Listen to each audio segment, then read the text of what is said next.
Hey guys, welcome back to my channel. This is Aaron, lover of all things good. Super excited to have you back and to make some tasty food for you today.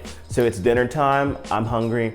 I'm actually making some seared steak salad. So it's gonna be really good. So I bought some ribeye steak from the grocery store today. It has some great color, really a nice bit of marbling to it and some good fat content. I'm gonna be doing a reverse pan searing technique. So I'm gonna actually put it in the oven for about 30 minutes, let that internal temperature rise. I'm only gonna put it in the oven at about 200 and 225 degrees so that when I put it in the skillet and sear it, it's gonna have a nice flavor, but also have that tasty, juicy texture inside. Stay tuned, more to come. Please, as always, remember to subscribe, turn on notifications, give me a thumbs up. Let me know what you think in the comments and keep that conversation going.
So I'm going to be doing an arugula salad as well with some cherry tomatoes, some cherry plums, which is like a mix between a cherry and a plum, a nice citrus honey infused balsamic vinaigrette. Really good. I think you're going to like it. It's really fun, simple, and easy to make. It takes only like 2 minutes, if that. And then also we're gonna have some fun. So it's gonna have some Parmesan cheese on top. This recipe is actually very simple and easy to make vegan or vegetarian, depending upon what you like, what your needs are. So please remember that. Just remove the steak or also take off the cheese. So that's just basically one way to be able to adapt this recipe to making it vegan or vegetarian.